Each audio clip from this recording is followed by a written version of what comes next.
किती टम्म फुगलेली आहे आणि किती सुरेख रंगही आला आहे. चला मग मंडळी, आज पारंपरिक खमंग अशी खोबऱ्याची आंबापोळी कशी बनवायची ते पाहूया. तेही काही टिप्स सहित, जेणेकरून तुम्ही पहिल्यांदा जरी बनवली तरी एकदम परफेक्ट बनवाल. त्यामुळे हा व्हिडिओ शेवटपर्यंत कुठेही स्किप न करता पहा. सर्वप्रथम आपण पोळीसाठी पीठ भिजवून घेऊ. त्यासाठी एका भांड्यात 2 वाट्या गव्हाचं पीठ घेतलं आहे. तुम्ही जर पहिल्यांदा पोळ्या बनवणार असाल तर 1 वाटी गव्हाच्या पिठाला 1 वाटी मैदा वापरा, म्हणजे पोळ्या फुटणार नाहीत. गव्हाचं पीठ पण व्यवस्थित भिजलं तर पोळ्या अजिबात फुटत नाहीत.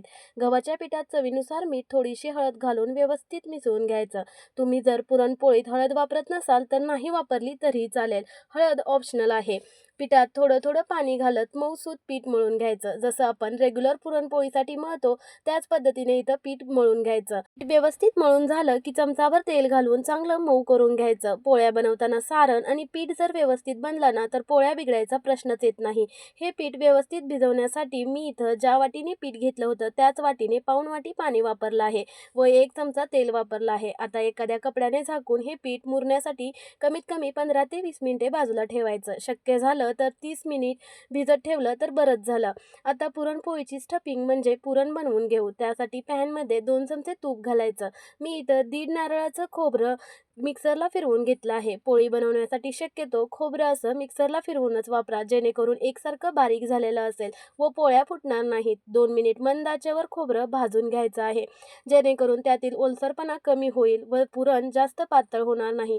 गोडीसाठी मी इथं अर्धी वाटी साखर वापरली आहे. साखर आंब्याची गोडी कशी आहे त्यानुसार वापरा, कारण यामध्ये आपण आंबा पण वापरणार आहोत. साखर व खोबऱ्याचा कीस व्यवस्थित मिसळून मंद आचेवर 2 ते 3 मिनिट परतून घेतलं की साखर वितळते. साखर वितळली की यात 1 वाटी आंब्याचा मिक्सरला फिरवलेला गर घालायचा. त्यासाठी मी 2 आंब्याचा गर मिक्सरला फिरवून घेतला आहे. आंब्याच्या गरामध्ये पाणी वापरलेलं नाही. आंब्याचा गर व्यवस्थित खोबऱ्यात मिसळून घ्यायचा. मंद आचेवर सतत हलवत 3 ते 4 मिनिट परतून घ्यायचं. गॅसची फ्लेम लो ठेवायची, नाहीतर पुरण करपण्याची शक्यता असते. पुरण थोडं घट्ट व्हायला लागलं की यात वेलची पूड घालायची व व्यवस्थित मिसळून घ्यायची. पुरणाला योग्य बाइंडिंग देण्यासाठी आता यात 2 चमचे मिल्क पावडर घालायची. मिल्क पावडर घातल्याने पुरणाला बाइंडिंग येते व पुरणाची टेस्ट पण इन्हान्स होते. मिल्क पावडर व्यवस्थित मिसळून 2 ते 3 मिनिट पुरण परतून घ्यायचं. हे पुरण खमंग परतून थंड करून तुम्ही अगदी आठवडाभर फ्रीजमध्ये ठेवू शकता व हवं तेव्हा पोळ्या बनवू शकता. एकदम परफेक्ट असं हे पुरण तयार झालं आहे. जसं आपण पुरणपोळीचं पुरण चेक करतो तसंच पुरणामध्ये चमचा उभा राहिला की समजायचं की पुरण तयार आहे. आता पुरण थंड व्हायला ठेवायचं. तोपर्यंत पीठ पण चांगलं भिजलं आहे. परत एकदा चांगलं मऊ करून घ्यायचं. तुम्ही पाहू शकता, अगदी ओढलं तरी हे पीठ लांबतंय. एकदम मऊ झालं आहे. तुम्ही जर या पद्धतीने पीठ भिजवलं ना, पोळ्या अजिबात फुटणार नाहीत व पहिल्याच प्रयत्नात एकदम परफेक्ट पोळ्या तयार होतील. पुरण पण बऱ्यापैकी थंड झालंय. हाताला थोडं तेल लावायचं व पुरणातून छोटे गोळे बनवून घ्यायचे. ज्या आकाराच्या तुम्हाला पोळ्या बनवायच्या आहेत त्यानुसार मस्त पुरणाचे गोळे बनवून घ्यायचे.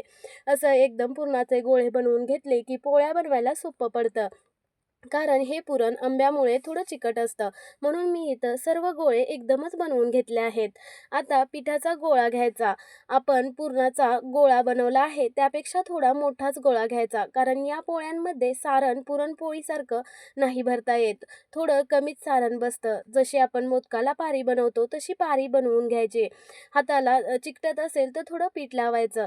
बनवलेला पुरणाचा गोळा ठेवून हातावर गोल फिरवत पुरणाचा गोळा पारीत सारत उंड्याचं तोंड बंद करायचं. वरचं जास्तीचं पीठ असेल तर काढून घ्या, नाहीतर दाबून बंद करून घ्या. उंडा असा हाताच्या मध्ये प्रेस करून घ्यायचा, म्हणजे पुरण कडांपर्यंत पोहोचेल. उंडा पिठात घोळून घ्यायचा व पोळपाटाला कॉटनचा कपडा बांधून पोळी लाटण्याने हलक्या हाताने लाटून घ्यायची. पोळपाटाला असा कॉटनचा कपडा बांधला की पोळी लाटण्यासाठी जास्त पिठाचा वापर करावा लागत नाही. तुम्ही पाहू शकता किती सुरेख असा रंग आला आहे पोळीला आणि पुरण पण कडेपर्यंत गेला आहे. तुम्ही जर इथपर्यंत व्हिडिओ पाहिलाच आहे तर आपल्या चॅनलवरती नवीन असाल तर पूजाच रेसिपी मराठीला सबस्क्राईब करा व बेल आयकॉन प्रेस करा, म्हणजे अशा नवनवीन रेसिपीचे नोटिफिकेशन्स तुम्हाला मिळत राहतील. व माझे व्हिडिओज तुम्ही कुठून पाहत आहात व ते कसे वाटतात ते पण कमेंटमध्ये कळवा. तवा गरम झाला की तव्याला तूप लावून घ्यायचं व पोळी तव्यावर टाकायची. पोळी भाजत असताना गॅसची फ्लेम नेहमी मीडियम ठेवायची, कारण गॅसची फ्लेम लो राहिली की पोळी वातड होते व हाय राहिली की व्यवस्थित भाजली जात नाही. एका बाजूने पोळी व्यवस्थित भाजली की पोळीला तूप लावून घ्यायचं. आलटून पलटून दोन्ही बाजूंनी तूप लावून खरपूस अशी पोळी भाजायची. किती टम्म फुगलेली आहे. पुरण पूर्ण काठात गेला आहे व रंगही सुरेख आला आला आहे. तुम्ही पहिल्यांदा जरी या पद्धतीने पोळ्या बनवल्या ना, अगदी अशाच बनून तयार होतील. एकच काय, अशा सर्वच पोळ्या फुगून आल्या आहेत. ही अजून एक बघा दुसरी पोळी. कोणी पाहुणे येणार असो वा काही घरी कार्यक्रम असो, तुम्ही या पोळ्या बनवून तर पहा, सर्वजण तुमची वाह करतील. एवढ्या सुरेख अशा या पोळ्या तयार होतील. मग आजची ही खोबऱ्याची आंबापोळी तुम्हाला कशी वाटली कमेंटमध्ये नक्की कळवा व रेसिपी आवडली असल्यास लाईक करायला विसरू नका. त्याचबरोबर तुमच्या मित्रमंडळीत शेअर पण करा. आंब्याचा सीझन आहे तोपर्यंत एकदा तरी ह्या खोबऱ्याच्या आंबापोळ्या नक्की बनवून पहा. भेटू पुन्हा, तोपर्यंत मस्त खा आणि स्वस्त रहा. Thank you for watching.